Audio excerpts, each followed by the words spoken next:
What's going on, guys? Welcome back to the channel, Pete's Carport. Thanks again for liking, subscribing, and sharing all the past videos. You guys have really made this channel grow fast. Like I said from the beginning, my ultimate goal of the channel was to basically have a record of all the things I was doing to my car and be able to go back and look at them. And now the channel is growing thanks to you guys commenting and filling in and helping me out on my projects. And now it's time to dive deep into our newest car in the carport, and that is the 1963 Austin Healey Sprite, the car that I've had the most fun with so far. And we're also going to be bringing back the 95 Mercedes S500 probably this month and start finishing up some of the things on that.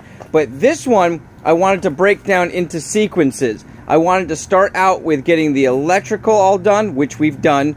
Then I wanted to move on to basically making sure the motor was running properly, and eventually was going to do some performance mods, which I've already ordered. And then I wanted to jump into the interior. So since I've got performance mods on the way, we're going to jump into the interior and fix all the little things that are going on in here, including the electrical that I got started on. Got it all sorted, but in order to finish that off, we're going to have to redo our whole dash here. And I'm going to basically start taking off things like the steering wheel, the gauges, and I'm going to show you guys how you can replace that entire metal assembly there. And we might even be painting everything black, all the door trim and everything. So stay tuned. We're going to get everything apart and see what it looks like. This is going to be a pretty cool video, and it's probably going to be spread out over a few days of me taking things apart and showing you guys what to do. So stay tuned.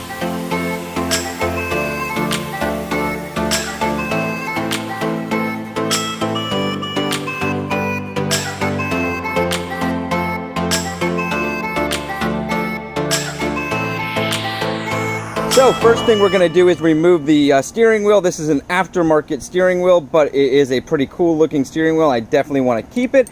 But we're going to go ahead. I grabbed myself an Allen key and a wrench. We're going to take off all these screws here, and we're going to be able to slide that off. That's going to allow us to pull the boot off, as well as access to the metal piece that we're going to be removing. So let's go ahead and get started on that.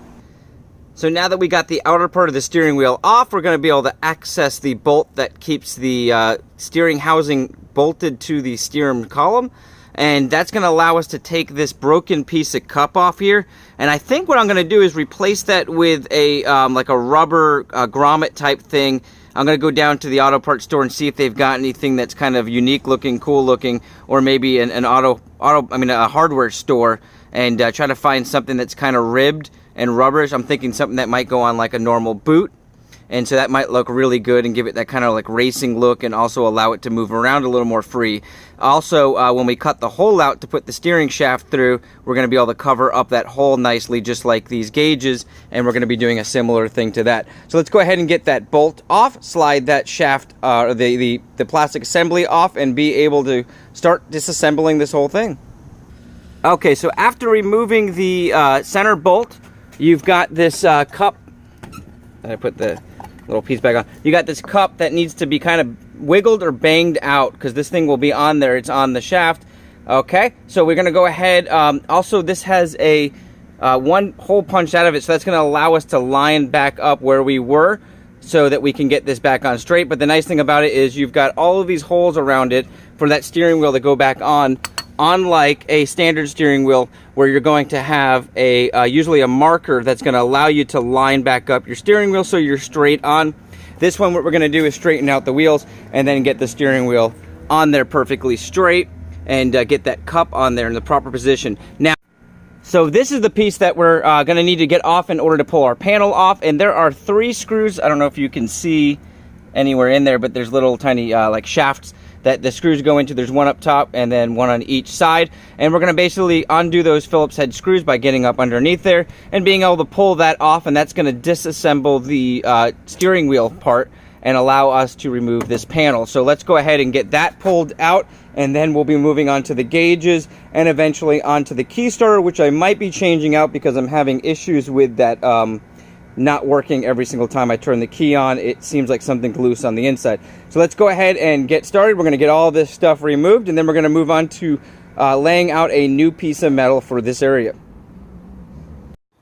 All right, guys, so it's moving along very fast. I was able to get out those screws pretty easily, and then I started removing the gauges that I installed. This gauge was real easy because it's got plugs that go in the back.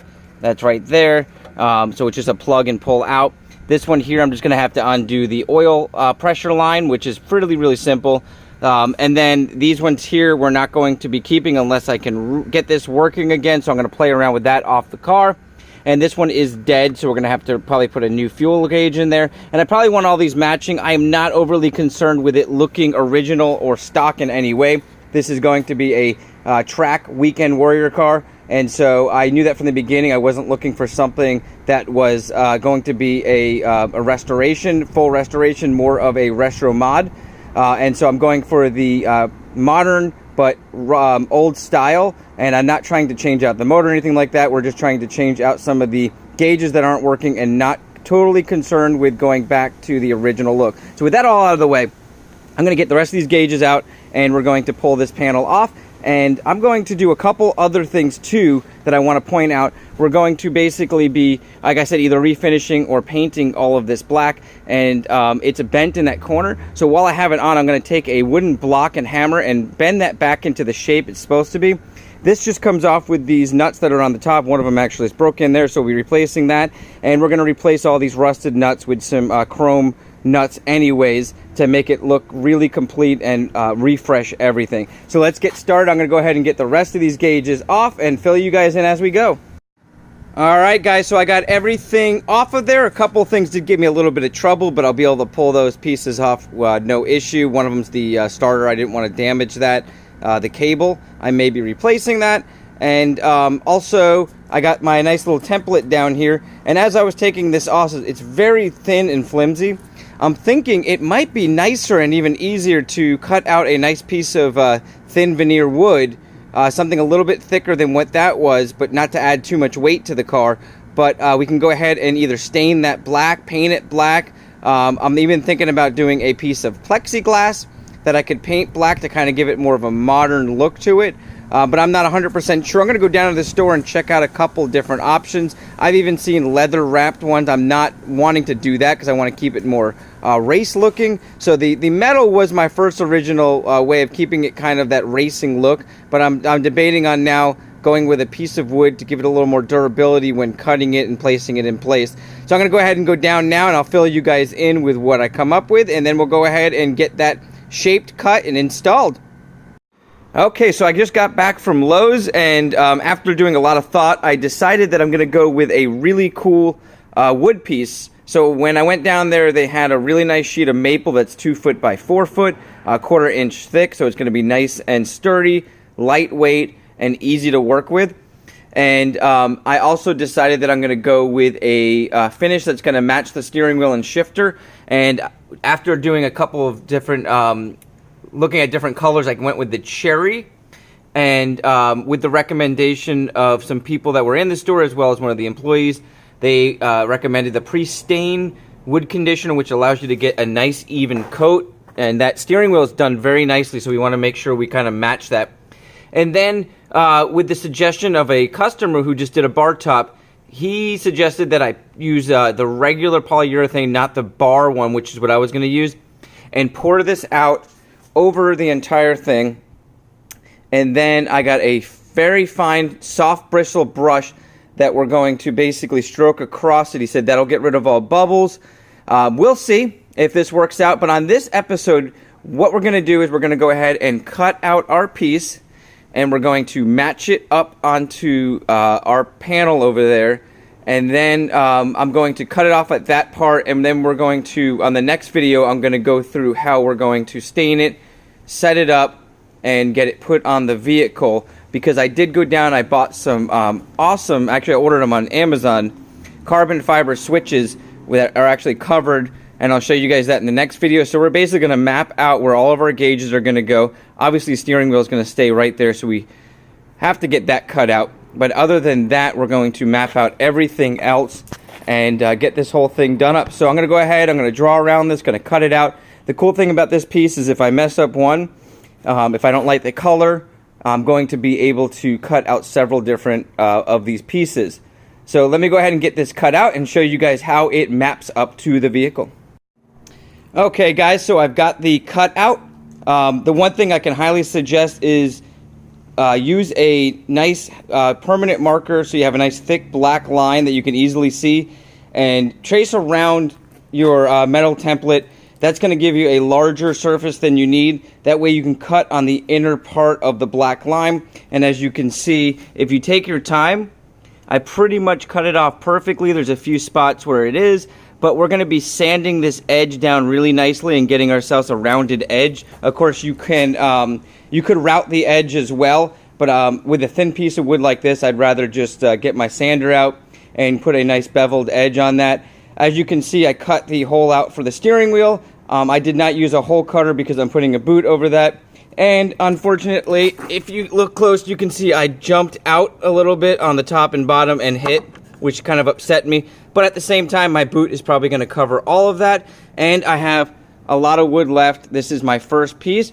So this video I'm going to end. I'm going to show you guys how it goes in there. Now, I do still have the aluminum bevel piece on the top, which is going to come out and kind of go over this. So basically, if you slide this over the steering wheel here, sorry about that, you're going to kind of get an idea of how that's going to go in there. And that top piece is basically going to come out, and it's going to slide. This is going to slide up a little bit more up under that, and then that'll be rebolted down. I'm going to take that out and refinish that. I was going to go black on all of these pieces along here, but I think I'm going to keep them aluminum and possibly do this in a black here, and maybe the front grille. I'm still not sure about that. I'm going to take all the pieces off, see how I like them in the polished aluminum. If I don't like the way that comes out, I'm probably going to paint them black. But that'll be another episode. And also, we're going to be finishing up this dash. Like I said, I ordered in switches. I'm going to get all the gauges. The next video will be the process of completing it and showing the complete gauges, steering wheel, everything back in. So I'm excited about that. Hopefully I can get to a lot of that today, upload this video, and then you guys will have another video coming out shortly. So once again, my name's Pete. This is Pete's Carport. I hope you guys are enjoying this small restoration fun project on our 1963 Austin Healey Sprite. If you want to make a dashboard like this and you love the way that this is coming out and you see the final video and you love the outcome, I would love to fill you in. I could even easily cut out templates like this if you have the same year, same style, and go from there. Just contact me in the comments below. Have a great day, guys. Like, subscribe, and share.